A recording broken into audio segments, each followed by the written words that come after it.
Hello, good afternoon, everyone. I'm Jagannath Panda, head of the Indo-Pacific Center at the ISDP in Sweden. Welcome to this webinar about China's Indian Ocean strategy, which is really linked with its broader aims and objectives of influence operations and making an inroads to the maritime world in the Indian Ocean regions. This is the third webinar in the series. Our first two webinars really focused on China's influence operation in the southeastern regions. The second part of this webinar series really focused on the China-Pakistan economic corridor and Gwadar and Pakistan. This is the third webinar in the series, which is going to focus mostly about China's influence operation in the Bay of Bengal and in the BCIM space.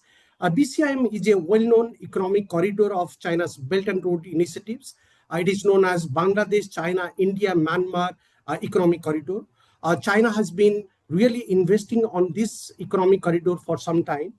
In fact, there has been a lot of discussion about the success and failure of this corridor for some time.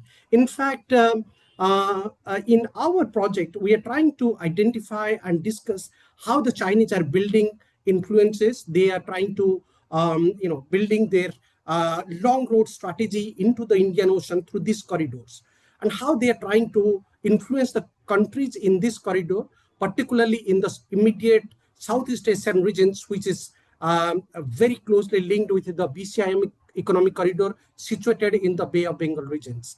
In order to discuss some of these issues, we have a terrific panel today, and they are scholars of eminence. We have first Dr. Jessica Liao. She is an associate professor of Asian Studies in the Department of National Security Strategy in the US Army War College. And she is also an adjunct professor at Georgetown University Wells School of Foreign Service. She has previously served as an associate professor of political science at North Carolina State University. She has written a lot about China's foreign and economic statecraft. She is currently focusing on some of these issues. Welcome to you, Jessica. Glad to have you. Then we have Professor J. Mohan Malik. Professor Malik actually teaches at the Strategic Studies at the UAE National Defense College and is a non-resident fellow at the NASA Center for Strategic Studies in Washington, D.C. Prior to joining and moving to UAE, he was a professor in Asian security at the US Defense Department's Asia Pacific Center for Security Studies in Hawaii. And he was also a director of Defense Studies program at Deakin University, Australia. Glad that you could join Mohan for this webinar, given the situation, very unstable situation in Abu Dhabi and in UAE. Thank you very much. Then we have Mr. Sanjay Pulipaka.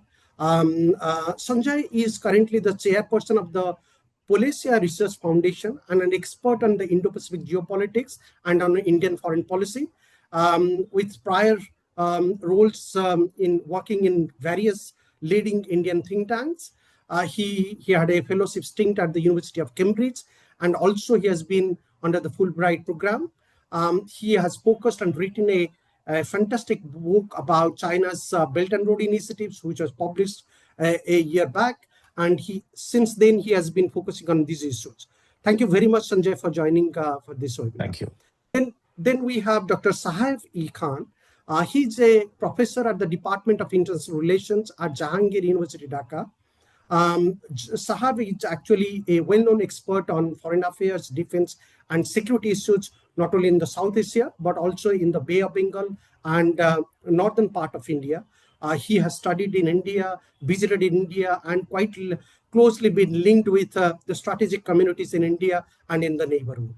Glad to have you, Sahaif, and we are privileged to have you, given the situation that there is a lot of discussion about India and Bangladesh currently, and also we are grateful that you could join during the time when there is Ramadan celebration is going on. Happy Ramadan to you. But thanks for joining. Then we have Miss Soumyat Thave. She is a visiting scientist at the Global South Studies Center and a PhD candidate in social and cultural anthropology at the University of Cologne. Sue is actually a trained lawyer in Myanmar. She holds degrees in law and business administration with professional experience in corporate communication and social responsibility. She has published, mostly about, about Myanmar's domestic issues, particularly about humanitarian issues, justice, and about the conflict situations in Myanmar.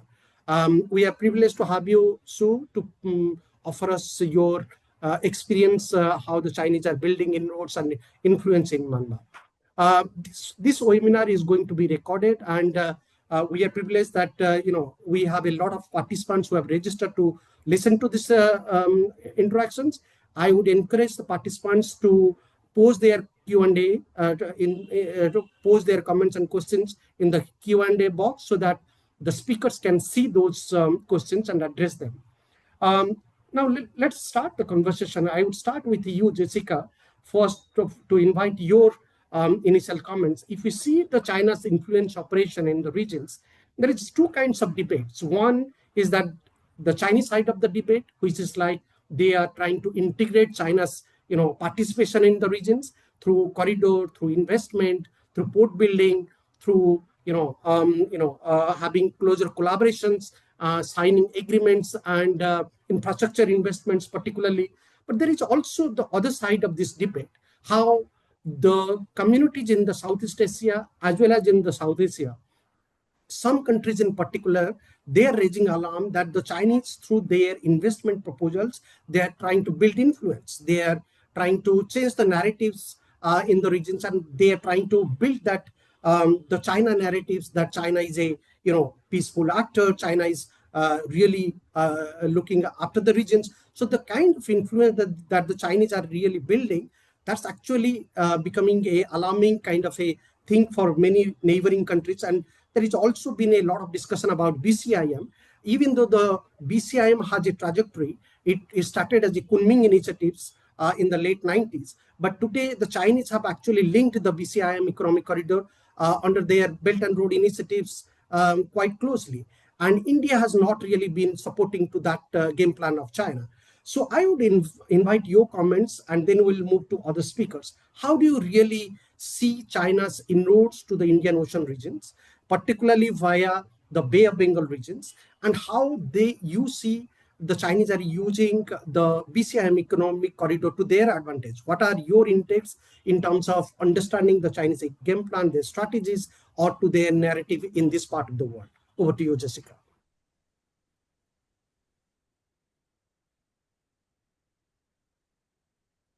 All right. Well, thank you so much for this invitation, and I look forward to a thought-stimulating conversation with you all and also with the audience.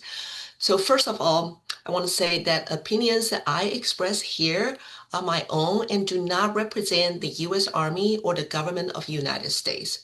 So, and to provide a context, my research focused on China's economic statecraft and specifically how it interacts with the political and economic context of the recipient states and the domestic politics. So you can see where I'm coming from. I don't see this kind of influence operation as like, straightforward and as direct and a lot of time as effective as a lot of people perceive from a more like, national and also geopolitical level. And I know a lot of my colleagues here focus on the geopolitics and also the strategic implications of China's economic engagement in the region and writ large. And I think my research lens will have a good complementarities to see it from the different side. So to start with that, I offer 4 observations I have regarding China's increased engagements in the Bay of Bengal and its influence operation and implications for India and other regional and global players.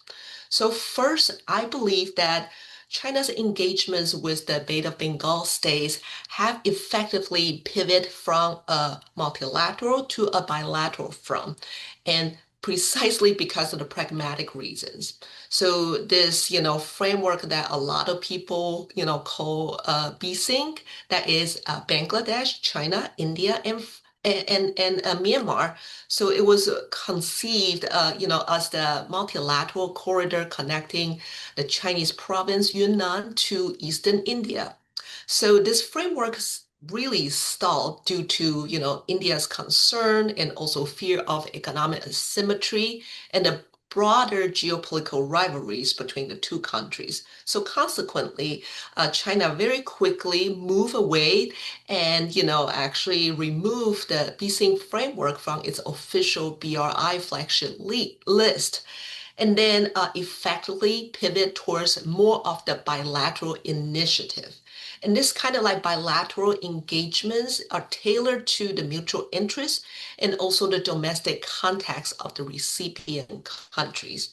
Therefore, I think China's economic engagement or influence operation, if you want to call it, it really cannot, it's not a one size fits all kind of approach. It's very tailored and very custom and a lot of time very piecemeal, depending on individual countries that we consider.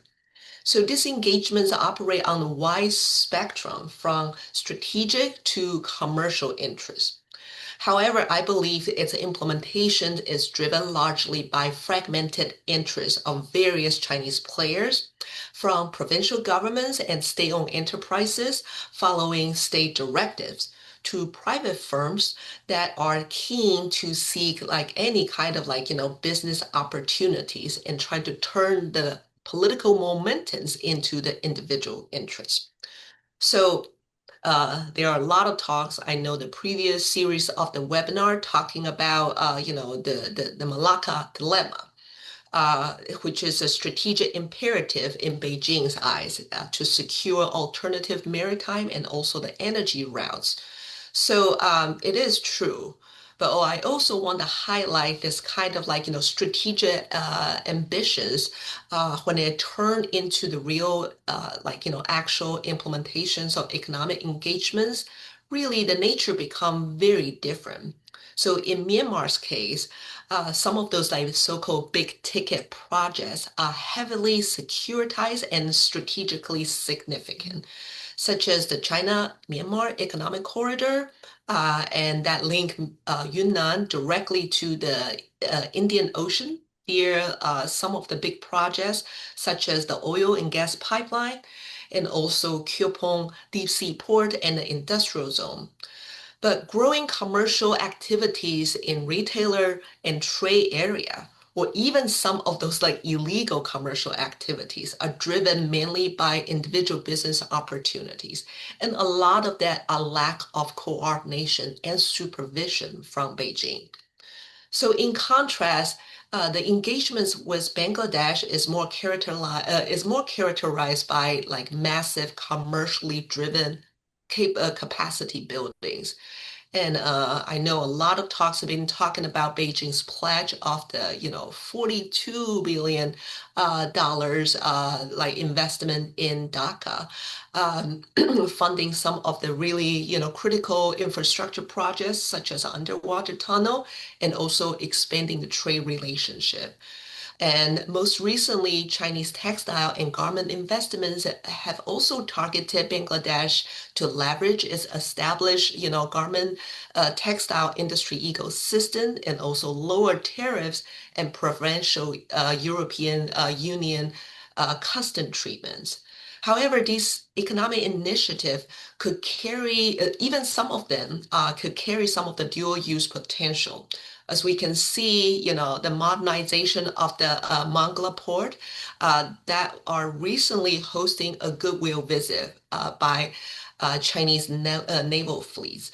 So what I want to say is China's approach to all those bilateral relations are really incremental, fragmented, but also pragmatic. And they are they are constantly testing the water and also interest from the recipient states. And they will expand when the interest fit and also when the opportunity rise. And they will retreat when all those conditions wane. And another point I want to say is despite the scale of these investments and engagements are expanding rapidly, China's actual political influence in all those, states are frequently overestimated and also, complicated by host nations' domestic politics and also internal fluctuations.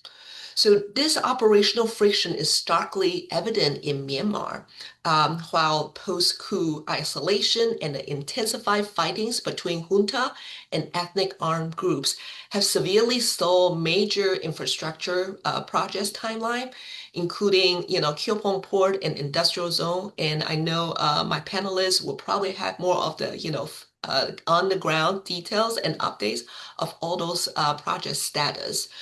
So I'm not going into detail of those. But what I also want to say is, so to protect those interests, Beijing have maintained a pragmatic and dual engagement approach to some of those key players.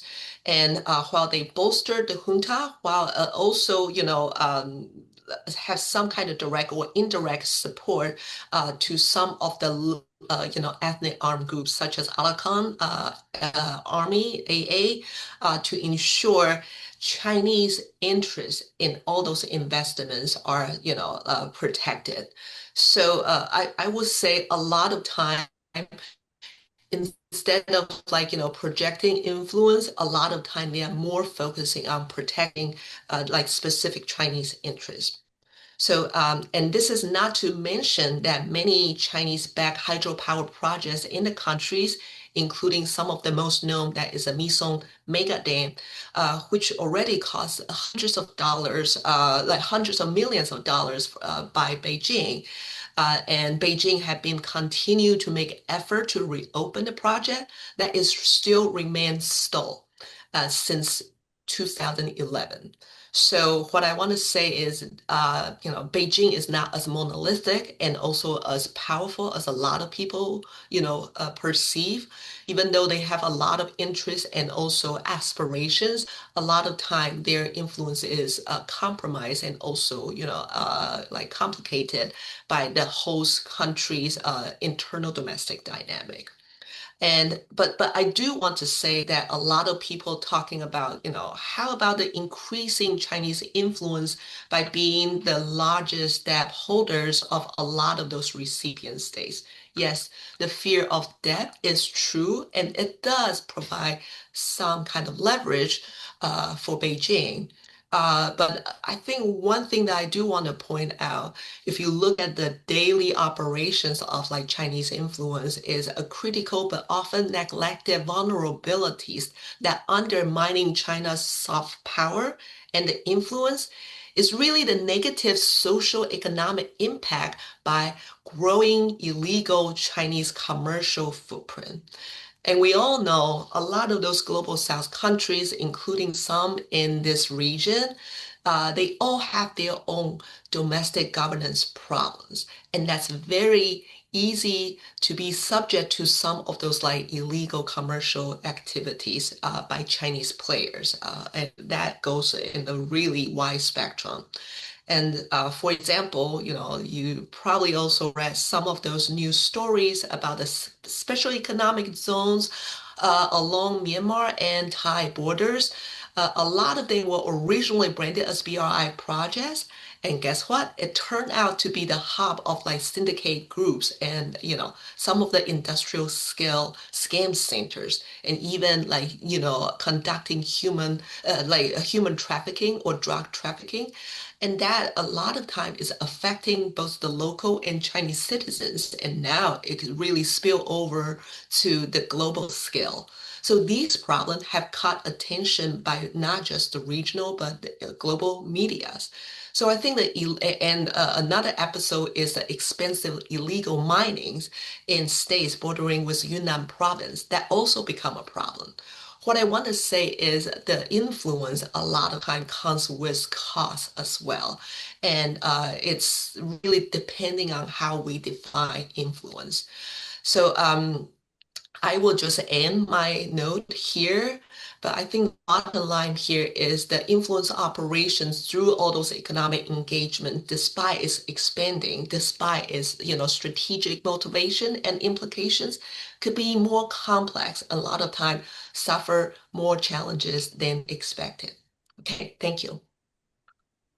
Excellent. Thank you, Jessica, for that excellent overview. And I think 2 points really well taken from your overview. One is that you see there is a bilateral engagement which is very incremental, fragmented yet, but there is a pragmatic bilateral engagement. The second point is that the fear of debt is real, is real in the regions, and I think that is a serious issue that is also taken as a kind of reference in other parts of the Indian Ocean regions, particularly in Sri Lanka and in few other countries. We'll come back to you probably to throw some more lights on those points. But now let me invite Mohan over to you for your 5 minutes remarks. How do you really see China's influence building operations in the Bay of Bengal regions, particularly in the BCIM corridor?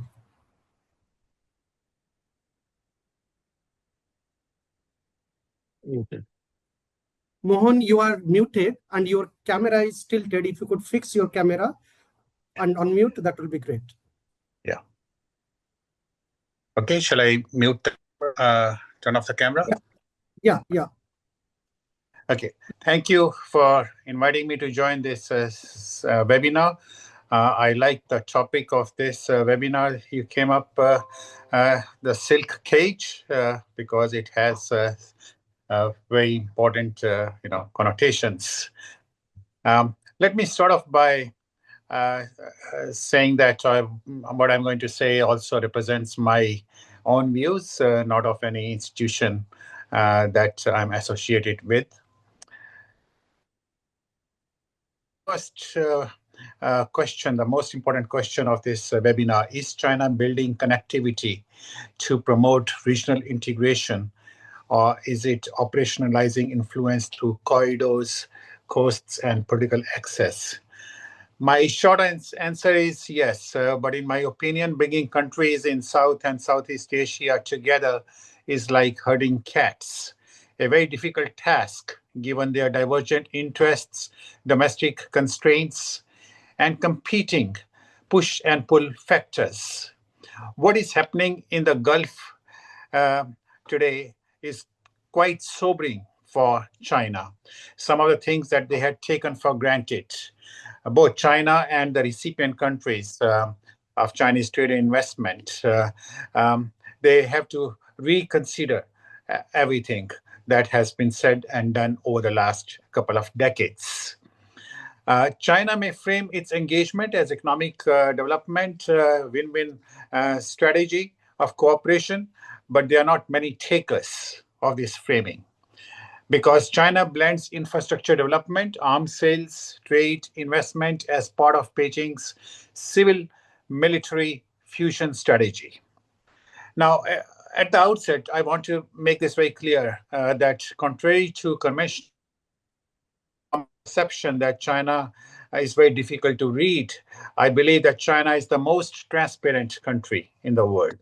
It broadcasts its policies and designs publicly in grand initiatives, party leader speeches, and policy papers, whether it is Go Global, early 2000s, Two Ocean Navy, Sanya Strategy, new type of great power relations, also known as G2, China-Pakistan Trade Corridor, and Burma, China, and Bangladesh Economic Corridor, which was subsumed, later became part of One Belt, One Road, or BRI, Civil-Military Fusion, Made in China 2025, Global Development Initiative, Global Security Initiative. All these initiatives have been laid out for everybody to examine, analyze, to see where China wants to go. So China is very transparent in that sense. Nearly 30 years ago, I remember in 1993, when China did not have a navy to speak of, the PLA generals made it very clear that the Indian Ocean is not India's ocean, but the South China Sea is China's. You cannot be more transparent than that, can you? So since then, they have been single-mindedly pursuing this objective. Why? Because global supply chains are, in fact, maritime supply chains. Oceans and seabeds are also the new arena of great power competition for mining minerals, rare earths, resources. For China, the Bay of Bengal provides the entry point to the Indian Ocean. It connects Southeast Asia to South Asia, links land corridors to maritime routes.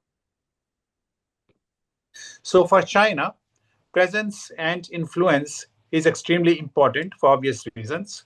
China is the largest trading nation in the world, largest manufacturing power in the world. It makes quite sense to have presence and influence in the Bay of Bengal region, because that provides an opening to the Indian Ocean. So that's how the Bay of Bengal and the Malacca Strait, the zero.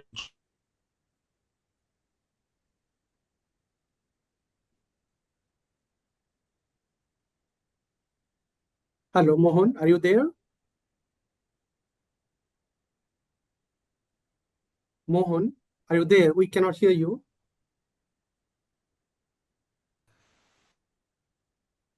Mohan, we cannot hear you. You may like to repeat. We cannot hear you. You cannot. Okay. How much of you missed what I? Maybe last 1 minute, if you could repeat. Okay. I was saying that China is, the connectivity is poor. I don't know whether it's something to do with what's going on in the region, or it appears to be. Yeah, it appears to be. And the signal is not very good today. It hasn't happened before. I've done so many Zoom conferences here. I was saying that China is slowly entrenching itself as a resident power in the Indian Ocean. The launch of the China Indian Ocean Forum in 2022, that India underscores Beijing's determination to shape regional dynamics without accommodating its southern rival, that is India.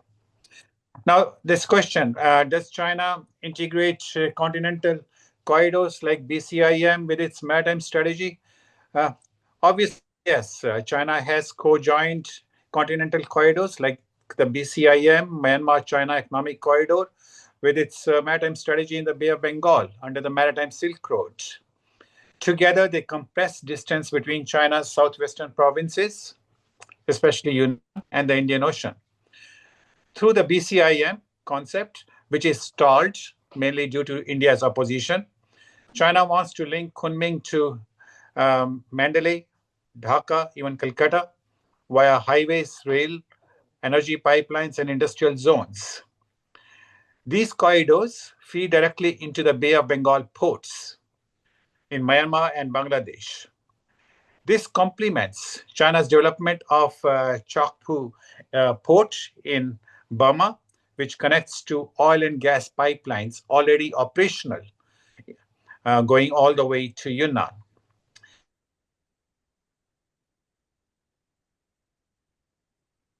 China, in effect, transforms the Bay of Bengal from a distant maritime periphery into the seaward outlet of its western seaboard. Western hinterland, I should say. China doesn't have a western seaboard. China has western hinterland. Just as the US has, the Pacific Ocean and the Atlantic Ocean, China also aspires to Pacific Ocean and the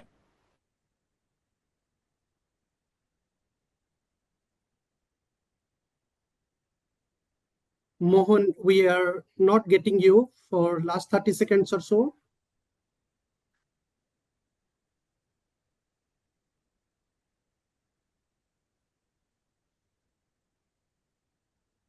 Okay, it seems we lost him. Oh, he is joining back. Mohan, can you hear us? You are muted. Please unmute yourself.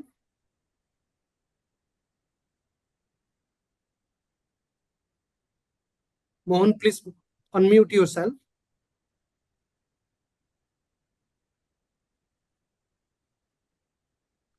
Mohan, we cannot hear you. You are muted. Okay. Yeah, I lost the connection. The connection was lost, so now you should be able to hear me. Yes, we can hear you. Please go ahead. Last 30 seconds, you could repeat again. Okay. Last 30 seconds. I was saying that by integrating port infrastructure with inland transport and energy corridors, China is transforming the Bay of Bengal from a distant maritime periphery into the seaward outlet of its western hinterland. The US has two oceans, Pacific Ocean and Atlantic Ocean. China also aspires to have Indian Ocean as its kind of US has Pacific Ocean, the second ocean. That's why you see so much emphasis on going west strategy going back to the late 90s, early 2000s, which later on became Belt and Road Initiative. So China wants to have presence, influence in both the Indian Ocean as well as in the Pacific Ocean.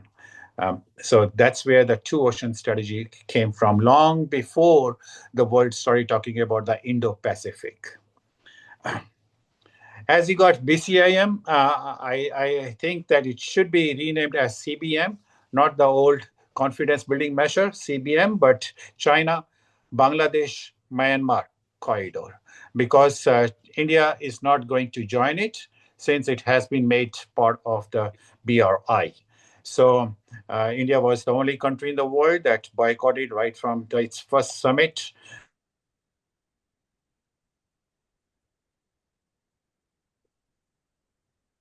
Yes, Mohan, we cannot hear you. So we are now moving to the next speaker. I think you have made most of your points. We are sorry that, Mohan, can you hear us? Yes, I can hear you. Yeah. Yeah, maybe within 1 minute, if you could sum up quickly, because we are losing you continuously.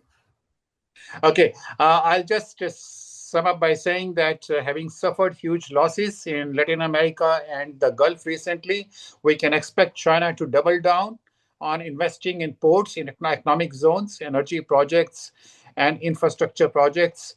For example, Thailand's Kra Isthmus land bridge in Asia. So China is going to focus more in the years to come, more on Asia, more in the Bay of Bengal littoral states in Southeast Asia and South Asia to cover up its losses in Latin America and in the Gulf.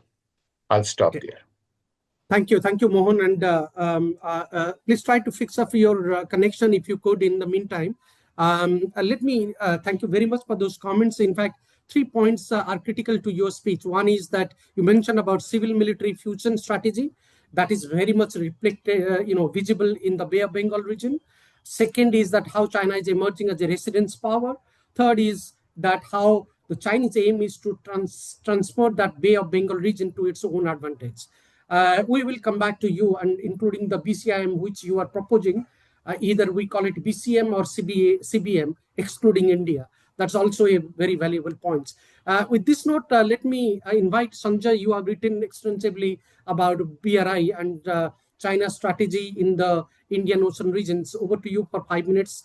How do you really see Chinese strategy in the Bay of Bengal region? Thank you, Jagannath. Thank you for inviting me to this webinar, and also thanks to ISDP and its members. As China, as a rising power, has been scaling up its economic engagement with various countries across the world, more specifically also with Southeast Asia and South Asia.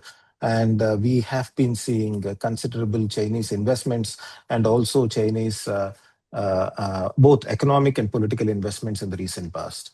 That's one of the most important dynamics that we have to keep in mind.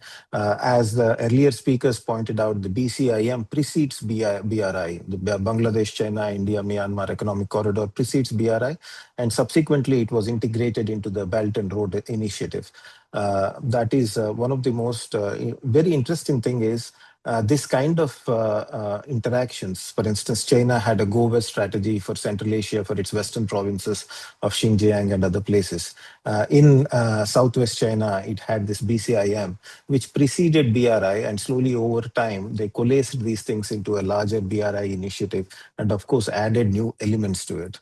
One of the important components of the Belt and Road Initiative, or BCIM, is that China has excess domestic capacities, the excess domestic industrial capacities. And once it has domestic excess industrial capacities, it has to increase its domestic consumption to consume what it is producing. But there is the challenge. China is finding it very difficult to increase domestic consumption. So consequently, over time, we have seen China has been exporting, and it has emerged as one of the most dominant exporters in the world. So therefore, we have seen China coming out with BRI and host of other strategies to ensure that its products find markets in different parts of the world with relative ease. Of course, China beats the world competition in terms of pricing for various other reasons as well. But also in terms of by creating corridors, by creating FTAs, by creating new frameworks of engagement, China has been trying to ensure that it finds markets for the domestic excess capacities. China joining World Trade Organization became an important platform for China to engage with different parts of the world. We know what the American leadership talked about when China was joining World Trade Organization. There was a perception among many in the West that China will slowly get socialized into international rules and order. But norms, but that did not. That's not how it panned out. On the contrary, China used World Trade Organization and host of other platforms to promote its exports to different parts of the world. So much so, when it came to categorizing China as a market economy, United States, host of other countries, including India, refused to grant it market economy status in World Trade Organization. Of course, World Trade Organization today is in shambles, but that's the broader context in which BCIM, BRI, and those things have evolved over time. It is important to understand what is influence, because that's one of the major themes that Jagannath has flagged out. Influence can be many things. One, promoting, most critical thing is promoting ideas that you believe in. That's one of the most important critical ideas. Second, making other people think the way you want them to think. That's the second component of influence. Making other people, other countries to think in the way you want them to think is the other mode of creating influence. That's what many countries do. But sometimes we should also keep track of how this influence is panning out. Influence sometimes has a propensity to undermine local voices and local initiatives and local economic interests. One of the critical criticisms, one of the most important criticisms that we have seen with China's economic investments and its influence operations, associated influence operations, is that it has not factored in the local voices and local economic interests, local stakeholders into the project implementation or even project conceptualization. For instance, the BRI map was released.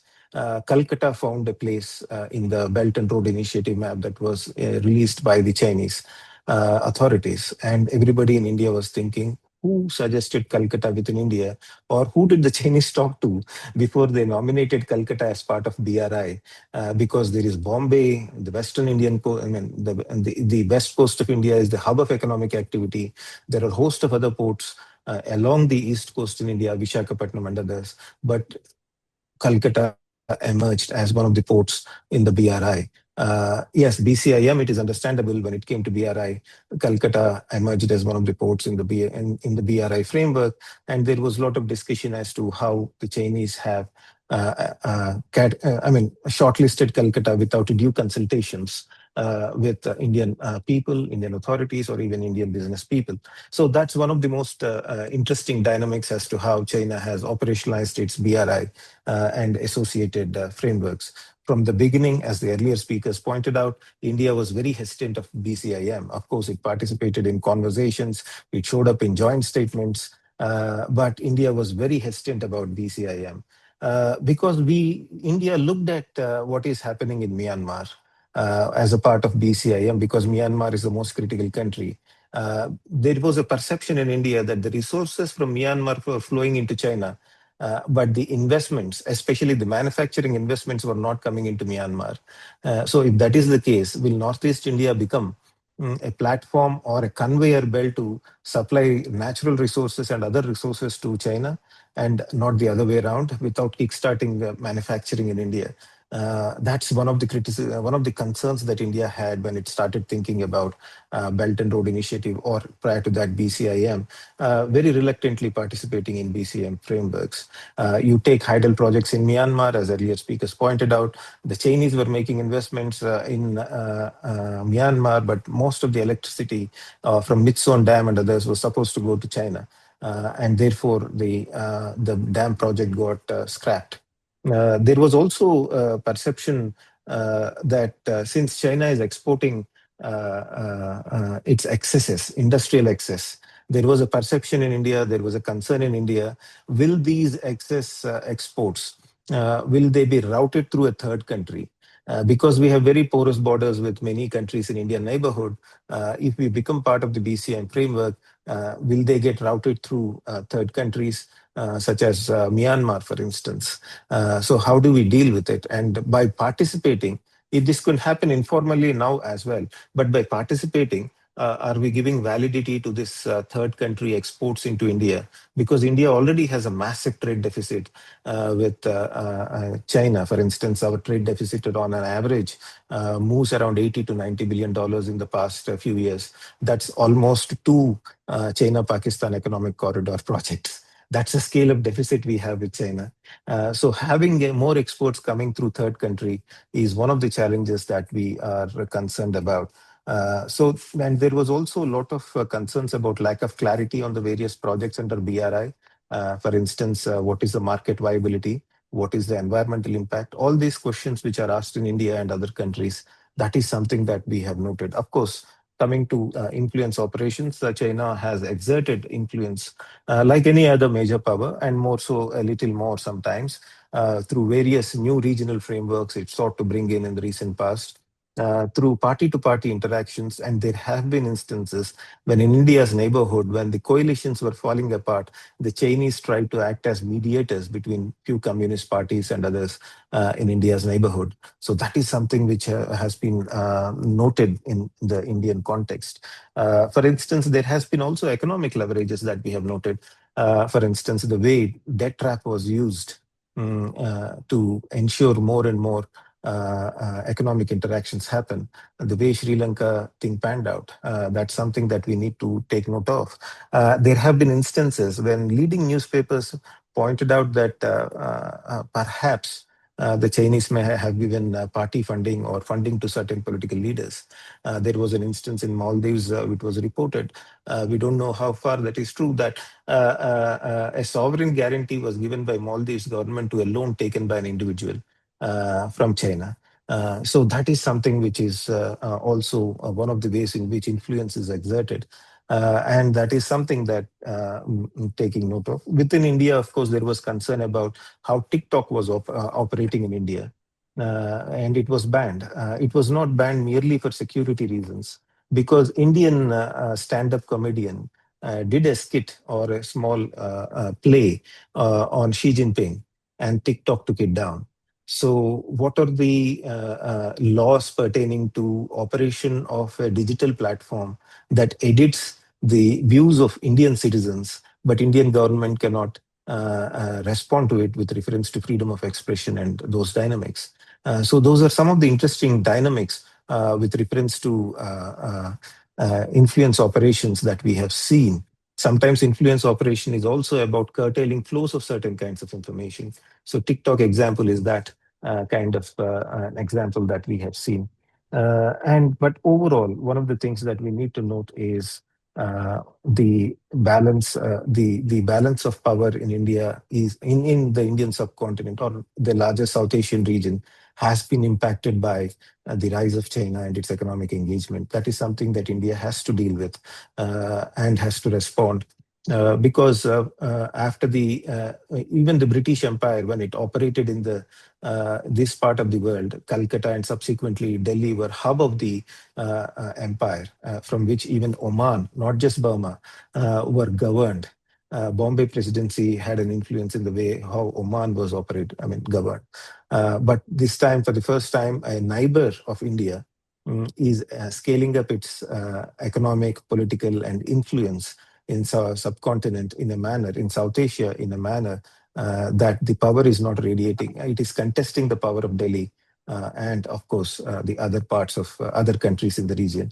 I'll stop here. Thank you, Jagannath. I hope my comments were useful.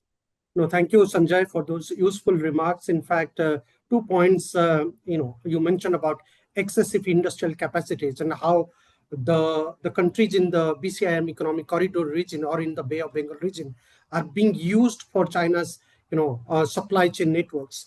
The other one is that you, really interestingly pointed out about the influence operation, how the promotion of ideas are taking place through this some of this through these channels, and how China is making us to think alike. That's an interesting point that you mentioned. We'll come back to some of these points later on. Maybe now let me invite Sahab to you. How do you really see, being from Bangladesh and observing such kind of debates for a long time, how do you really read the China's influence operation strategy in the Bay of Bengal region, particularly in the BCIM economic corridor region? Thank you very much, Jagannath. It's a real pleasure to listening. I was listening seriously all the talks delivered by my good friend Dr. Pulipaka, who I met last week in Delhi. Dr. Liao, it's a brilliant talk. Thank you very much for that, and Dr. Malik, truly appreciate your views. Now, when you ask a Bangladeshi observer of China in South Asia and the Bay of Bengal, I think we have slightly different opinion about the whole thing. Now, there are reasons why I think my understanding solely resonates what Dr. Pulipaka was actually talking about. How do you define influence?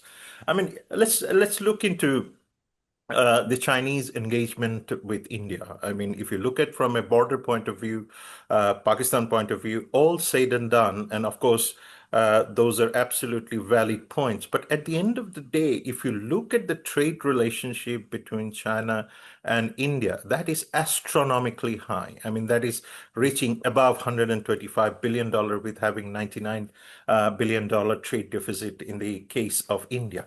Now, that also gives Dhaka's policymaker one clear understanding that while we have the strategic affairs in play, but at the end of the day, market between China and India continues to grow every year. Every fiscal year, you get to see that it is increasing beyond the strategic rhetorics that we have. The second important part when Dhaka sees the debt trap, and this is where the key issue comes in, and Dhaka is probably going to give you very interesting statistics, because if you look at Bangladesh's debt portfolio, the Chinese debt is roughly around $17 billion, which is 4.1% of GDP in terms of Bangladesh's public debt exposure. So which is largely 6.9% below the global average in China's portfolio. So what it means that we still had some sort of very careful planning when it comes to the Chinese debt. Now, a number of projects those were supposed to kick off under BRI were cancelled, not by Dhaka, but also by Beijing, given the viability of these projects. So that also gives the private sector as well as the policymakers some sort of comfort zone when it comes to the debt crisis factor comes in. The third sphere of influence in Bangladesh has always been talked about in terms of military to military relationship. And I think largely it was almost like 80% of defense supplies used to come from China. It has really come down to 67%. Now, what it means that Bangladesh hasn't unplugged itself from the Beijing's military enterprises, but most certainly Bangladesh is diversifying its portfolio too. Now, that has largely been reflected in conversation between Dhaka and Islamabad over the past few months. That has been reflected in discussions between Dhaka and Ankara. You have seen that Dhaka has reached out to London, and then there were talks about Eurofighter and so on coming in. Now, that also means that Bangladesh is trying to be as pragmatic as it can be when it comes to the defense solutions. But at the same time, Dhaka's critical security paranoia is not linked with India, even if you listen to some of the comments coming from certain corners, but it is largely linked with Myanmar. Now, why Myanmar? For the first time in our 55 years of history, we only have two borders. One border is, of course, India, which is the largest, almost one of the largest borders in the world. India, and the second one is Myanmar, which is roughly around 271 kilometers. And for the first time, we now have a border counterpart, which is not a state actor, which is a non-state actor. So we now have the Arakan army sitting on the other side, which makes Bangladesh's coexistence with Myanmar much more difficult than ever. Now, on one hand, you do have the crisis that is looming in Rakhine, constantly putting pressure on Bangladesh's side, resulting in more than 1.1 million refugees living in Bangladesh. But at the same time, there has been repeated concerns about whether the next flux of the refugees will come to Bangladesh or not. So therefore, what happens is that Bangladesh's engagement with Myanmar is largely plagued with either with the state apparatuses or the non-state apparatuses. So when we engage with the non-state apparatuses, the biggest problem lies is that there is no meaningful resolution or initiatives coming from NOPIDO to a great extent, because NOPIDO's excuse has always been that the state is in perennial conflict, so therefore we have to take time before we come to some sort of meaningful commitment. But at the same time, when you engage with Arakan army, the biggest problem is that the law of the state makes it much more of the Burmese law designate Arakan army a terrorist organization, which allows, again, the Burmese state to really come up with some sort of different conversation with Dhaka. Now, that kind of complexity allows us to remain much more vulnerable to the gap and the vacuum that we get to see in Rakhine, because that is immediate neighbor of Bangladesh.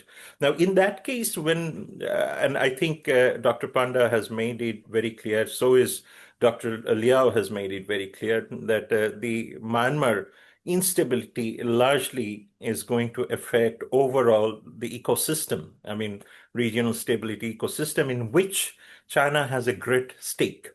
Now, where do we see the China's great stake? Of course, as we go back to BCIM, or we talk about the now Bangladesh, China, Myanmar corridor, or perhaps even to a great extent Bangladesh, China, Myanmar and Thailand corridor, largely is in the interest of not only Bangladesh or Thailand or Myanmar, but also for them to have access to their blind spot, which is essentially the Bay of Bengal. Now, that Bay of Bengal part remains as major issue for Dhaka by saying that, well, we have tried all the channels that can be used for the resolution of problems in Myanmar, but at the end of the day, Arakan army and others continue to talk to China, and then therefore China remains as one of the critical actor in the Myanmar affair. Now, that means that it was not the choice of Bangladesh government to really invite China to be the major actor in this particular complex, but it is the compulsion that remains as a fundamental factor in Bangladesh's choice in terms of engagement with China, Myanmar, in terms of stabilizing Myanmar. At the same time, if you look at Bangladesh's export and import portfolio, this is where I think another critical dimension comes in, because our large import is linked to China. Almost like 37% of our import is from China. And that import essentially helps in our export portfolio with the West. And this is where the matter becomes much more complicated when the tariff negotiation and discussions with Washington continued. The whole idea of buying cotton, or perhaps the spirit of supply chain diversification through more trade deal with the United States is perhaps pragmatic, but at the end of the day, the problem lies is the country hasn't really diversified or has created enough impetus or the infrastructure within the state to diversify its supply chain connectivity with China or in that matter any other country. Even if you take to some extent energy security, it is also very much linked with Qatar, and you see that Qatar LNG is now not under production. So that means that the whole conversation that you get to hear in Washington between Dhaka and Washington does have this supply chain diversification options, or we get more choices. But at the end of the day, when the conversation also gets tagged in, is tagging the China factor, this is where Bangladesh becomes a little bit hesitant. And the China factor largely deals with two fundamental dimensions. One is the defense dimension, where the Americans have largely noted that larger or the lesser engagement with China in terms of defense would be appreciated. I mean, I'm using much more of a polite terms rather than by saying, okay, you don't do that, right? So perhaps the polite terms. So this one, and the second is the technology. And I think we are heavily dependent on technology. And the technology linkage has a clear economic rationale. I mean, trust me, subcontinent always loves anything that comes from the West because we really brag about it. I mean, even if you can drive a Jaguar or BMW becomes a status symbol, not Tata or BYD or in that matter, Toyota. Now, that kind of social structure is very much. Now, why I'm bringing that back? Because had there been an option to go for much more, even if you go to India or Bangladesh, everybody loves iPhone, whereas the whole ecosystem in South Asia is designed for Windows or Android. Now, why do we do that? I mean, there are a number of studies done by PwC, Deloitte, and looking into why this behavior, psychological behavior or cognitive interest in getting the Western technologies. So this is where the cost comes in. Even I teach the university, so I work with the university administration, and we get to see that the moment we go for the Western equipments and other software solutions, I mean, that is absolutely not possible for the economy to absorb because these are much more expensive than what you get from the Chinese sources to a great extent. Now you get a lot of from the Turkish sources as well as South African sources. But this is where I think the user end cost effectiveness comes in. So therefore, even if there is a greater interest for Dhaka to really diversify the technologies or access to technologies, the problem lies in the capacity to purchase. So that means the consumer capacity largely determines Bangladesh's position on what kind of technologies will come to Dhaka, and that will affect the overall market stability. Now, this is where, again, the whole strategic definition or the influence that Dr. Pulipaka was talking about comes in. So it is not a by choice that the Chinese influence would always be there, but it is by the compulsion of the economic structure of the state. And the last point where I think is very important, where I think Dr. Malik has spoken about, is that the Bay of Bengal. Now, the Bay of Bengal that we have has been earned, I'm using the term earned deliberately, through the legal processes. I mean, we had to go to international court, tribunal for the demarcation of maritime border boundary with both Myanmar and of course India. The result was that this has created a massive interest within the political community to see this particular space from a very, very nationalist point of view. Now, this is where ideology comes in. Now, when you look into this ideology, then certainly the strategic autonomy over this particular maritime boundary became one of the key features in the defense language and the strategic language. And this is where the first solution came from the Chinese to supply two submarines. I mean, those are mostly Ming-class submarines, and I'm not going to detail about how Ming-class submarine is and whether these are actually serious issue. But at the end of the day, this also allows the Chinese to have the first footprint in this particular orbit of I often call it the arc of instability. If you start it from Afghanistan, coming to Kashmir, and then Nepal, and coming down all the way to northeast India, and then subsequently going to Myanmar, and touching the Chittagong hill tracks and Cox's Bazar.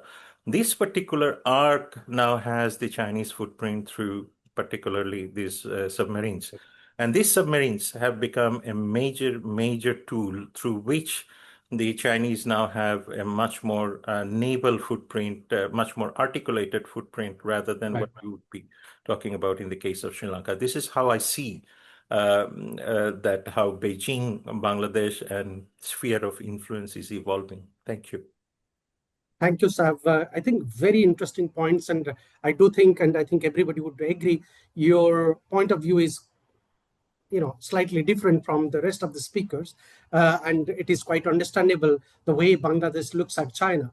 But there are a couple of good points you have mentioned, and that is useful in the context of our discussion. One is the military-to-military relationship that you pointed out. That's probably something that we need to take into account, because the way Dhaka is looking at Beijing is a reliable long-term partner. So military-to-military relationship is one of the aspects which is helping China to come closer to the Indian Ocean region. The second point you mentioned is Bangladesh itself is diversifying, which is also one of the reasons how China is using to its own advantage. Of course, it's a big economy. It wants to diversify its own supply chain networks to the Indian Ocean countries. And Bangladesh in that way is a gateway country for China's good supply and all. But we'll come into details if time permits to discuss some of these issues. Now, let me quickly invite Sue to make her remarks in 5 minutes. Thank you. Thank you so much for the invitation. And my perspective today may differ slightly from some of the other speakers, maybe relate a bit more to the Professor Ken. My studies does not particularly examine elite diplomacy or Chinese foreign policy from a strategic studies perspective. Instead, I approach these issues from the ground level through the lived experiences of the people themselves and the displaced communities mainly, and the non-elite actors navigating the conflict, and of course the uncertainty in Myanmar's current situation or the historically given context of instability. Because of this, my contribution may appear slightly off track from traditional geopolitical analysis and even from the webinar series. However, I hope these perspectives can complement the broader discussion and provide an additional layer for understanding how China's influence is experienced within Myanmar itself. Right? So when we talk about Myanmar in the context of corridor politics and strategic connectivity, we must recognize that Myanmar today is not a single unified political space. Professor Khan has already mentioned about the headache of dealing with the non-state actor. But in fact, in Myanmar, usually people see that as one state actor and the other binary, a different resistant actor. But it's not the case. It's like we have wholly parallel actors managing different geographical locations and garnering different levels of support from different communities inside the country itself. So it's very, very fragmented. So since the 2021, the originally historically existing ethnic armed organizations and the newer non-ethnic allied resistance groups have contributed to this fragmented geography, and which fundamentally shapes how the infrastructure corridors and external influence operate in practice, sometimes to the extreme level. So many of the major Chinese-backed projects, which were mentioned previously in this webinar, were actually initiated during the quasi-civilian government, what we will call quasi, period between roughly 2011 to 2020. So one, Myanmar attempted to balance engagement with China and the West very deliberately. So one central framework from our perspective is the China-Myanmar Economic Corridor, which is under the Belt and Road Initiative. CMEC connects China's Yunnan province to the Bay of Bengal, not only by the visible big infrastructures, but also through other economic investments in other extractive industries and the manufacturing industries. But the three major infrastructure illustrates how these corridors connect land and the sea. The first one is what the Professor Liao has already mentioned, the Jiaopyu deep sea port in Rakhine State, which provides China with maritime access to the Bay of Bengal and ultimately the Indian Ocean. The second is the SEOP-SEAGP oil and gas pipeline, which links Jiaopyu to Yunnan, which has been operational since 2013 and 2017. These pipelines run across the heartland of Myanmar. If we consider Naypyidaw in the center, it is a little bit above Naypyidaw. If we try to visualize Myanmar's map as a person standing up, it is around the waistline, maybe across the chest of the map. And the third one, there is the renewed discussion about the Lido Road, which was previously known in the US context as the Stillwell Road Corridor, which would connect Yunnan through Kachin State and Chin State to India through the land. If implemented, this northern corridor would cross through, which we might probably see as Myanmar's neck. And recently, the discussions were initiated by India, but just last month we have heard that China has secured the connectivity project. So we will have to wait and see how this will unfold. And another important project is the Mysong Dam, which was again mentioned quite often, which is at the headwaters of Irrawaddy River, which sits along what another metaphorically be described as the country's spinal cord, not only by the geographical visualization, but also as the life source for agriculture and transportation route. So taken together, these infrastructures formed a layered strategic geography, maritime access through Jiaopyu, energy corridors across central Myanmar, and continental connectivity through northern Myanmar, and the hydrological leverage along the Irrawaddy River. So from a strategic perspective, Myanmar becomes a hinge connecting continental China to both Indian Ocean and South Asia, which we would assume the country is where India meets China. Right? So, however, from the perspective of communities on the ground, these corridors intersect directly with conflict zones and contested territories, and which are the major hubs of displacement and displacement causing projects. So, which is why some observers and the communities have described these developments metaphorically as not only as a cage, but as the source of the problem, which is causing the pain and incurable injuries and damages to the people, right? But interestingly, also, if we look at the actors, either the state actors or non-state actors, the tightening pressure is not felt only by the population, but also differently on the actors. So when it was mentioned about the silk cage or the silk noose, I would argue that it could be applied differently. The silk noose is the one we can visibly see on the armed organizations, which are not the Myanmar's military. And there are some organizations who suffered from the very tight noose, and there are some organizations who are still trying to leverage and manage the tightening of the noose. So in the recent years, we have seen Wa State Army, MNDA, and TNLA who have suffered from the tightening of the noose. And we can see the Kachin and Arakan Army still managing to manage the noose, but still everybody is suffering from the noose. But on the other hand, the cage is where the Myanmar military is willingly going inside. For them, if they don't go into the cage provided by the China, they will be suffering from hiding behind the bunkers, obviously. But still, they are also not very passive in the cage itself. They are also trying to keep the cage as big as they could. There are multiple things that I can mention about which we could come back in the later rounds. I'll stop here. Thank you very much, Sue. I think your points were very pertinent in the context of the discussion. You not only linked with the silk nodes, but also with the silk cage, which is very interesting. But 3 points about the deep sea port, gas pipelines, and dam projects. Those are 3 critical points that you pointed out. It's not only the military junta connection that China is having, but also the influence operation through infrastructure investment, making a headway to Indian Ocean is very interesting in the context of Myanmar. Now, we may not have 3 rounds, we just may be having 1 more round, but therefore I would request each one of you to look at the Q&A box. There are already interestingly some very good questions has come up.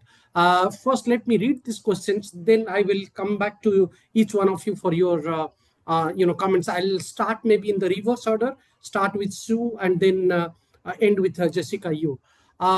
Matthew Kennedy, he's asking, what government department within China has the most influence over Beijing's policy in the Bay of Bengal? And which Chinese actors are most closely adhering to and ignoring Beijing's foreign policy in the regions? It's an interesting question. Probably a China specialist could only answer, but please feel free to share your thoughts. It doesn't have to be coming from a China specialist. Then there is a question interesting. This is very interesting to me. If the current trends continue for another decade, do you envision a Bay of Bengal that is integrated but under a Sino-centric security architecture, or a region that is permanently fragmented by the competition between Chinese influence and Indian Western pushback? That's the crux of the debate actually here. The kind of inroad China is making, are we here to say that in another few years or in 1 decade, a Sino-centric security architecture is emerging in Bay of Bengal? Thanks for that question. Then there is 1 more question by Vivek, who is asking, how should India respond to increasing surveillance by Chinese flagged research vessels and port activities to protect its strategic and security interest in the Indian Ocean regions? Then there is more a question. There is 1 additional question from Sarita Das, who is asking, are these grassroots or civil society initiatives pushing back against Chinese influence in coastal and inland communities? Are there any grassroots or civil society initiatives? Maybe you will start with this, Sue, the last questions, and then we'll end with Jessica. So each one of you have 5 minutes because we are shortage of time. Maybe we have exactly 30 minutes. So maybe 25 to 30 minutes discussion. So over to you, Sue. Thank you. These are all big questions, and I hope I have answers. And I do want to know the answers, but I don't have it, unfortunately.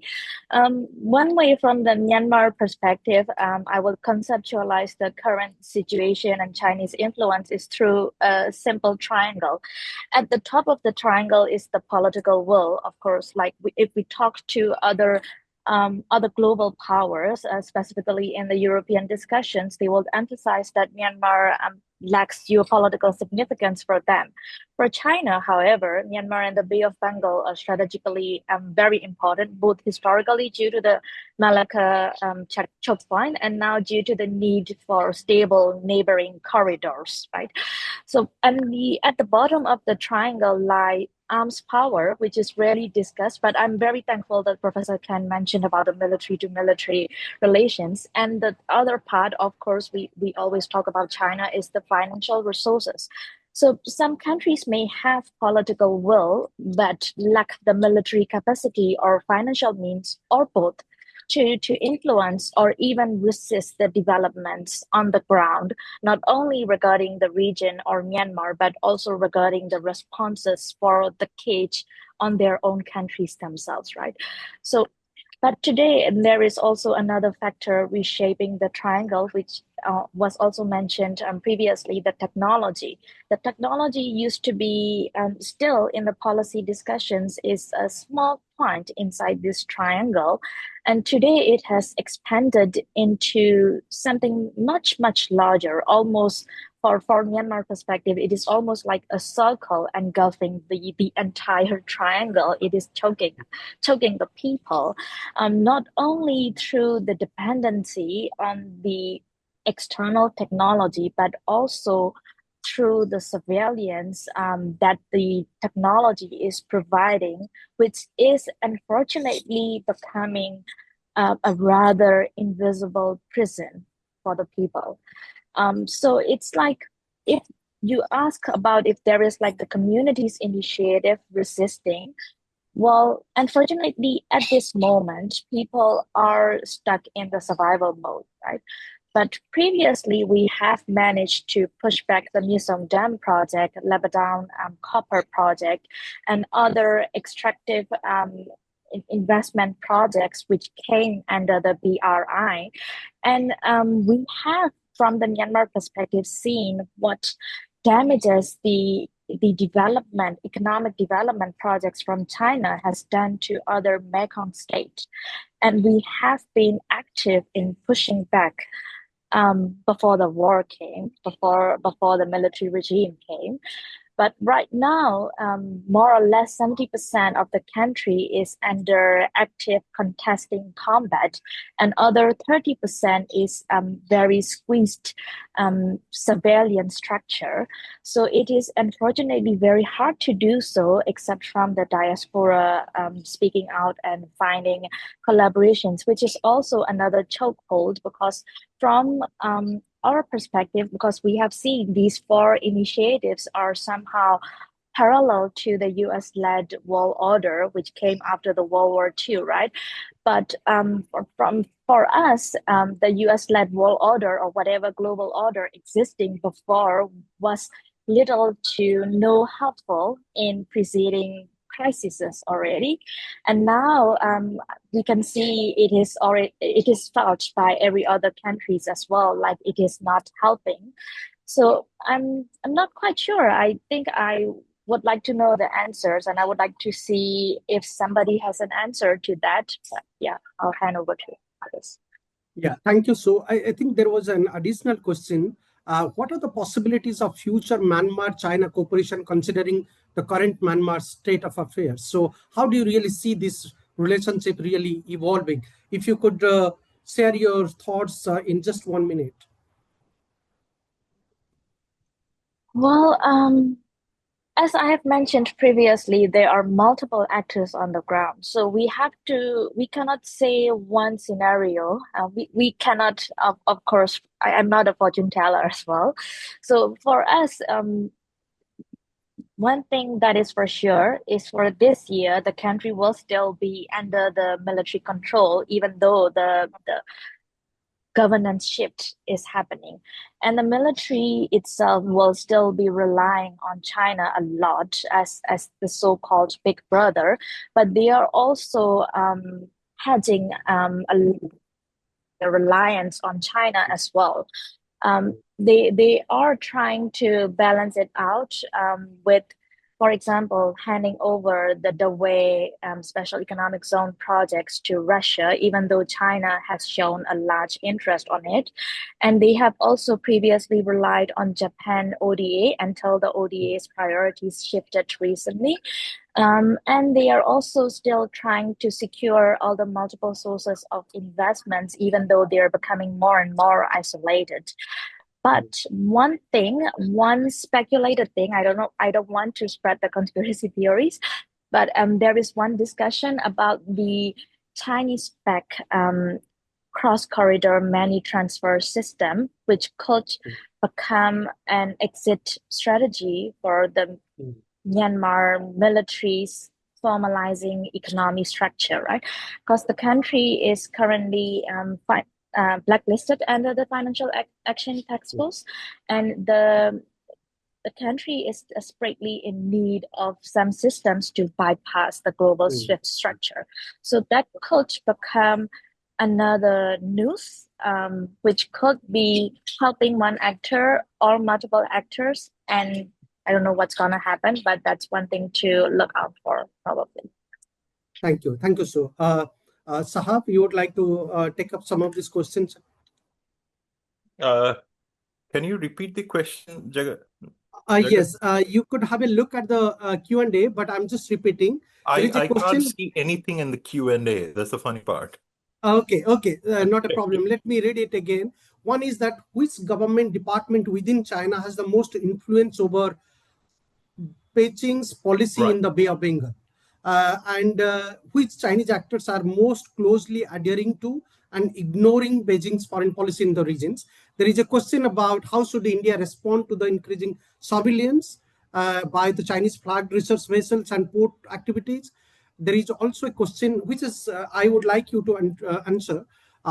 If current trends continues for another decade, do you envision a Bay of Bengal that is integrated but under a Sinocentric security architecture, or a region that is permanently fragmented by the competition between Chinese influence and the Indian Western pushback?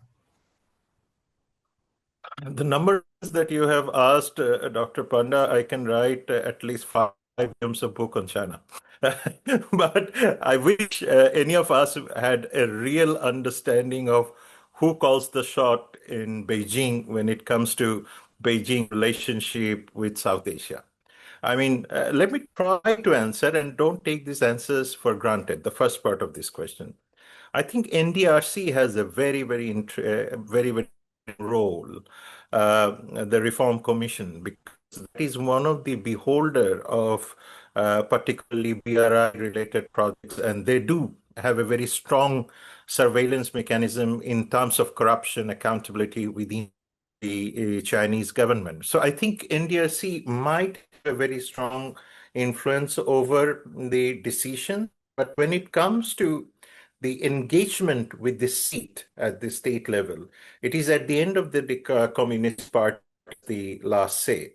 I mean, I'm quite sure the foreign minister Wang Yi is one of the decision maker, but he is not the decision maker because the Chinese foreign policy structure functions in multiple systems where you have the party itself, has the Ministry of Foreign Affairs itself, and then of course the party has own ministerial portfolio too.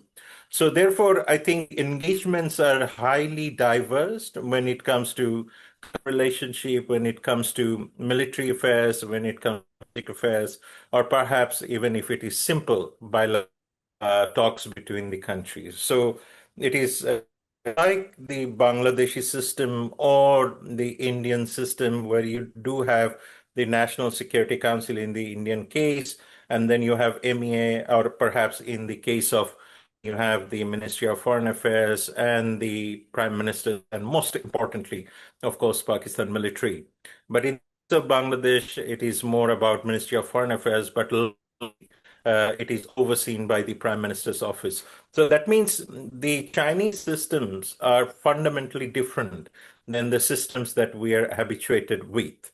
And of course, we're now seeing the Washington, particularly administration too, where you are also seeing contradictory messaging that who actually the foreign policy decisions. Even if you look at Iran crisis at the moment, there is also debates going on within the United States by saying whether the executive body has the absolute authority over the foreign occupation. So therefore, I think the Chinese have made it very regimental, but have a multiple powers fulcrum within the foreign policy establishment. Now, the second issue is how the Chinese are looking into Bay of Bengal, whether it will become the Sinocentric. I mean, I think it is very difficult to envision Bay of Bengal as a Sinocentric entity, or perhaps Sinocentric maritime area. I met Sue a couple of years back in Bangkok, and we had a fantastic discussion that even if you look at Chinese a Chinese greater presence within Myanmar. And Sue was absolutely right that you have a parallel administration going on within Myanmar in different ecosystem, but essentially parallel ones. Even she was mentioning about Wall State is fundamentally different than what you would see in Rakhine. But so that sort of ecosystem is so difficult for China single-handedly over the long term. And that is why very often you get the restlessness being showed by Beijing and Nopido. And even everybody anticipated that that will happen in Myanmar is not as credible as one would like to see it as. Have seen is an election where you actually military by military and for the military and of the military. So therefore, what you have seen that new regime, the post-coup hybrid regime will have much more transactional relations with China too, because the Chinese would require. But at the same time, if you look at Washington response to Myanmar has also been quite interesting. I mean, they enacted a law called the Burma Act to sure whether the Trump administration will remain very committed to the Burma Act. But most certainly that act is much there, even if post-Trump administration, it might have some relevancy in the future. But at the same time, if you look at the American response in terms of sanctions, I mean, well, they have done what they could do, but essentially, I mean, carefully, the Ministry of Oil and Gas and Energy was largely being bypassed from that particular domain. So therefore, I think even if the American interest in the Bay of Bengal is still lucid, but it can always take a very strong shape in the coming years. And particularly every time I go to Washington, I do hear a lot of concern about the Cox's Bazar, Cox's Bazar submarines, or perhaps what is happening in Rakhine and Cox's Bazar is also a big concern for Washington if they really want to see some sort of stability for their own interest too. Right. So that also calls for another important thing that in South Asian discourse is largely missing, and that's called rare arts. And I think Dr. Malik has rightly. And I think this particular race for rare art, and even if you look at the Indian appetite for the rare art is increasing. I mean, it is increasing because India has that quest for indigenization of their military industry. And perhaps even if you go to Delhi recently, I mean, most of the buses are now being converted into EVs.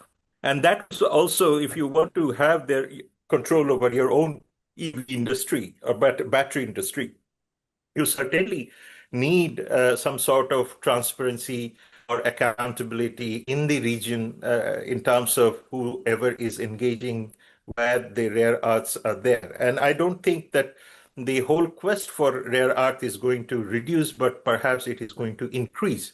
So what it means that at some point of time, we are also going to see not only the Indian interest in Bay of Bengal, that will diversify from a very pure security or strategic interest. It will also diversify from a very, very natural resource point of view. And that is where we are going to see that competition only will intensify. And then also the question of the French comes in. I mean, I think this is largely being ignored to a great extent, because if you look at the French overseas or maritime territory, it is one of the largest in the Indo-Pacific region.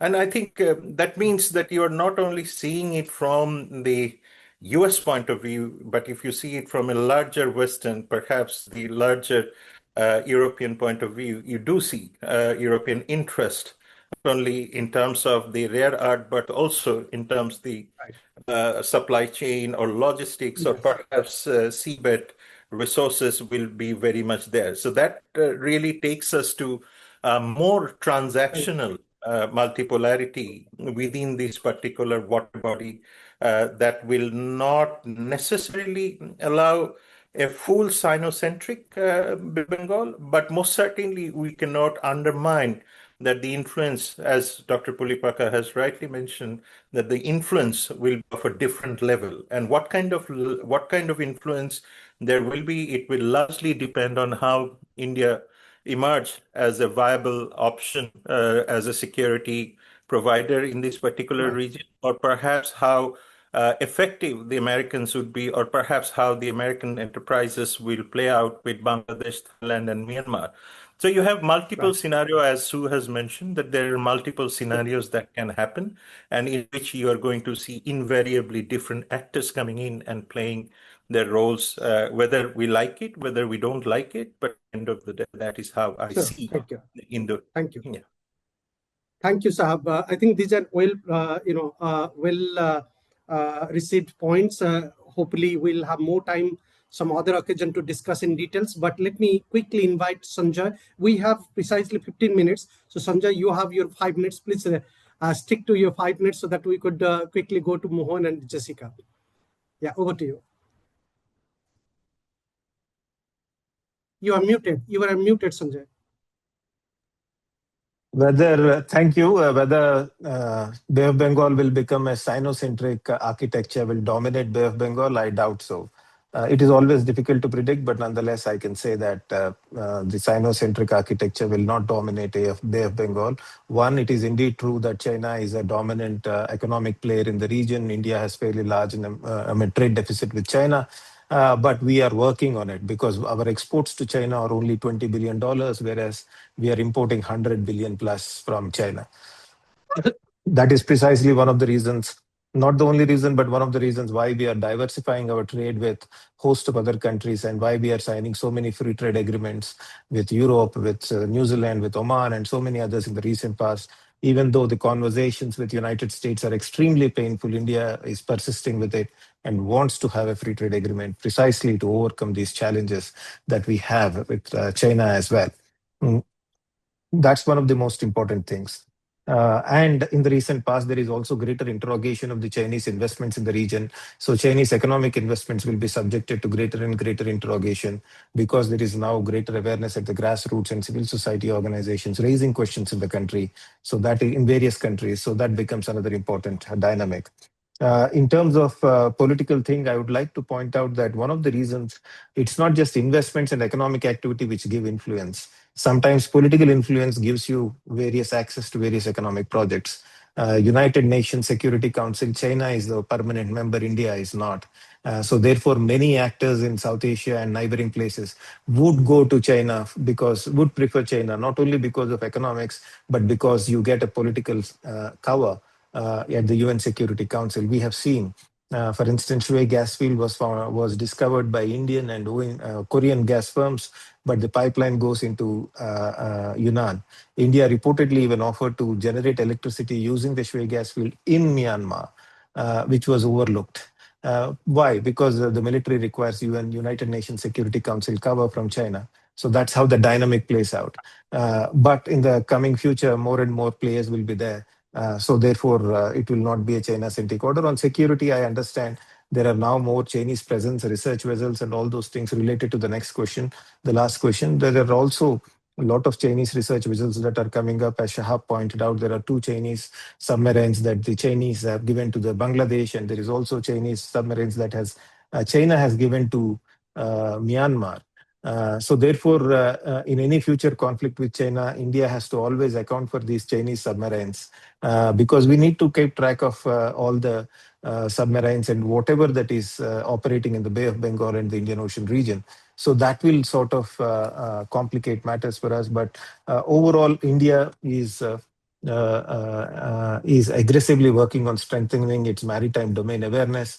It has a host of radars that are coming up and have come up in whether it is Mauritius, whether it is a host of other countries in the Indian neighborhood, maritime neighborhood, and it is also, most importantly, upgrading its facilities and is creating a special economic activity area in Nicobar area to pump up economic activity in the region. So all this will make both in terms of economic and also security dynamic, greater Indian presence in the Indian Ocean and Bay of Bengal region in the coming days.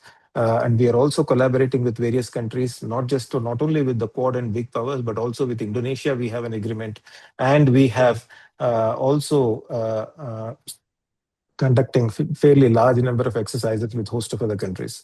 On the last thing, yes, the grassroots and civil society before the coup, Myanmar had civil society groups that were trying to build capacities to evaluate various agreements that the Chinese were making with the Myanmar government, but all that collapsed after the coup. But similar attempts are being made in various other countries in the neighborhood where there is greater evaluation of Chinese projects, Chinese in economic interactions. So therefore, combining all these things together, it may not be a China-centric architecture in the Bay of Bengal in the coming years. Thank you. Thank you. Thank you, Sanjay. Mohan, quickly over to you for 5 minutes. You are muted. I'll try to answer as many questions as I can. Who exercises in China the most influence? Obviously, state-owned enterprises, energy, power, infrastructure, and digital, companies. They exercise more influence. They're followed by Chinese Navy and MSS, Ministry of State Security. If you want to look at influence operations and the narrative wars, Ministry of State Security is quite active. In fact, it's no secret that Pakistani, Chinese, and now Bangladeshi intelligence services coordinate their operations in South Asia. The second question was about regional future of the region in terms of whether it will remain fragmented or we are going to see a greater unity, regionalism. The key difference in regionalism in Southeast Asia, East Asia, and South Asia is that East Asian, Southeast Asian countries see integration with China in their own interest. They want to be part of, and they share similar Confucius culture, Buddhism, values, economic development is their priority. That is not the case. In South Asia, smaller South Asian states came out of India. They have consistently pursued non-India or not India identity. And because of religious fault lines, they want to move away from India. That's why SAARC is dead in the water. And India is also investing more in BIMSTEC type of organizations looking beyond the region, just as India's smaller South Asian neighbors are looking beyond South Asia. India is also looking beyond South Asia. So you're going to see more fragmentation, more intense rivalry. I also see there is some crystallization of rival blocs with the US and its allies, India, Indonesia, Vietnam on one side, and China's network of allies, North Korea, Cambodia, Myanmar, Bangladesh, Pakistan on the other side in the years to come. One point that we need to keep in mind is that just as in the years to come, Northern Indian Ocean is going to become as contested and conflict-prone as the South China Sea. Just as US is not going to let Beijing dominate the Western Pacific, Beijing is not going to let India dominate the Bay of Bengal region or the Northern Indian Ocean. So you're going to see more competition, more rivalries, more fragmentation, and more, naval skirmishes between the two navies in the years to come. As China contemplates setting up its own Indian Ocean Theater Command with 2 aircraft carriers that are going to be deployed in the Indian Ocean out of 6 they are working on. Thank you. Thank you, Mohan. Appreciate your comments. Jessica, over to you for the last word. You have good 7 to 8 minutes. Yeah. You are muted, Jessica. Great. So I think a lot of points have been touched upon by all the panelists, but just, some of the more nuances and also like elaborated points on like who called a shot on China's engagement with the region, and the short answer is nobody. And that sounds really contradicting with like our image of Beijing, but in reality is even NDRC that is supposed to be the one state in the state council level that had this like broad picture and also framework, and every ministries and all the players are supposed to follow suit. A lot of time the design in like China's policy implementation is featured with a lot of overlapping jurisdictions. So that means, everybody can in some way have some kind of responsibility in like the final decision making. And we all know in a non-democratic political systems, all the bureaucrats in many ways are very risk averse. So unless the really big guy, the top leadership say this is something that we want to do, I think most of the people will be hesitating in doing that.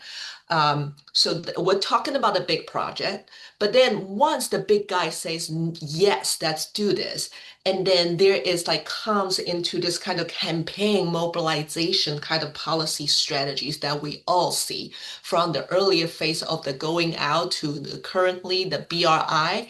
And even in the domestic policy, we see, this kind of big swing of the pendulum that also is a feature of the campaign mobilization policy implementation, like what we see in COVID is throughout the different phases of like COVID policies, Chinese government's response is very dramatic. It all waiting for the big guy to make that, the top guy to make that the decision, and then everybody follows through, right? So, but I would say, but like below NDRC, you also have like state-owned enterprises, but in ministry-wise, you have MFA and also MOFCON.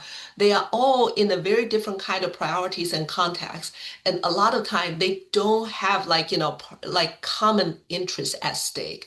And therefore you see that, in the project like Misong Dan, like, Ministry of like Foreign Affairs, they're probably not very keen with what MOFCOM is pushing for. That is more like commercial oriented. For MFA, they are more prioritizing on their relations with the host government and host communities. And I think also in this Bay of Bengal, the really important, focus should be given on provincial government as well, especially in Yunnan's case. So that really creates like, not just the horizontal, but also the vertical kind of fragmentation in terms of implementing the BRI project. So, but really interesting trend that is also emerging is in like the growing players in like, implementing those overseas economic engagements. That is the involvement with the public security and even the state security ministries are increasingly coming into the global south, especially in the, proximities, Southeast Asia and also South Asia as well. You see more of this kind of like involvement in the, law enforcement like players into the regions. And I think a lot of it also shows the domestic problems of the recipient states, especially in the case of Myanmar, where you see this kind of like, some people call it like a fragile state kind of status, right? Like when the junta government only got to control like 40% of the territory, it really provide opportunities for, Chinese influence to creep in and to overtake a lot of this kind of like, supposed to be the state's responsibility to do law enforcement. And so I think this is another risk that people on the recipient side should be aware of. When you have the, the existing governance deficit, that really allows, if not invite, more of the Chinese influence, not just in the economic, but also the political sphere. And you sleepwalking, giving away and compromising your sovereignty, like rights. So that's something that we should really like bear in mind. But then another, so the next question is, will the Bay of Bengal, will the Bay become a Sino-centric region in the future? I think a lot of the focus has been on like, big players such as China and also India. But I also want to emphasize the small states will still remain this kind of hedging posture that has a lot of influence in shaping, the trend and also direction of the Sino-centric influence. And like, the previous panelists already say, everybody is going to take a pragmatic turn in deciding whether they want to engage and cooperate with China. And a lot of people, paint this kind of like great power competition dynamic as a threat and like growing risk for small states. However, I will also argue small states also see opportunities in this kind of uncertain, power dynamic. They see that as a way and an opening for them to, maximize interest and also mitigate some of the risk from being abandoned by like one side or the others. So you see this kind of leveraging is playing very pronouncedly, especially in Southeast Asia's case. And I would say a lot of this kind of hedging posture is also determined by the domestic politics and Bangladesh's point. I think this is also something for India to be aware of because of the long-standing relations between the two countries. But then when you have a domestic political dynamic change that really allow China to come in. And from Dhaka's viewpoint, they also see an opportunity to maximize interest in this kind of economic engagements. So what does that mean for like, India and also other regional players? They have to up their game, right? Yeah, they are, for a long time the presumed key powers in the region. Now they really have to expand, and some of the existing multilateral mechanisms should be like revitalized. And then India should also like expanding, its partnership with other like capable players and interest players, such as Japan, that have been highlighted, but actually a very long existing players in the region's development financing, which can really complement with like the weakness of India's Act East policy in the region. I would just end here. Thank you. Yeah. No, thank you. Those are really interesting remarks, Jessica. And I think I do agree with you that probably nobody takes a call on most of the things. It depends on the projects, on the volume of the things that we are talking about in the Indian Ocean. And I would agree to the point that it depends that who is taking a call in China, also given the significance of the projects. If it's a maritime thing, maybe the PLA Navy comes into play with the state-owned enterprises who have been given a task. And then, of course, the role of the Ministry of State Security cannot be denied. So it's a mixture of a lot of things that we need to really, look at when we are talking about who takes a call in China about the issues in the Bay of Bengal. Now, about the second issue, I think I would agree with all of your assessment that it is not really going to be easy for China to build that Sino-centric order in the Bay of Bengal that they are aiming for. The role of smaller states is going to be critical. The role of other state actors, including US and India, and also the role of Japan. Japan is equally very well invested in the Bay of Bengal region. We didn't really discuss about Japan so much in today's webinar, but we are coming up with another round of webinar, which is going to be discussing about Chinese investment in the Southeast Asia, particularly in the Indo-Peninsula corridor. So there we are bringing out a Japanese scholar to talk about how Japan is invested in the region. So I think overall it was a very engaging discussion to discuss about the Chinese game plan in the Bay of Bengal and in the BCIM economic corridor. Thanks to all of you for finding time and joining for today's discussion. We really appreciate your engagement. We'll stay in touch with you for the webinar report and when the recording is uploaded in our website, also for our future engagement. But also I take this opportunity to thank all the participants who have found time to join and listen to this conversation and have asked the questions. I also take this opportunity to thank my ISDP colleague, Anna Yarmuth, and my intern colleagues, Anne and Seville, and other ISDP colleagues who have joined and helped me for setting up this webinar. Thank you very much and have a lovely evening, lovely day, wherever you are based in. And we look forward to stay engaged with all of you.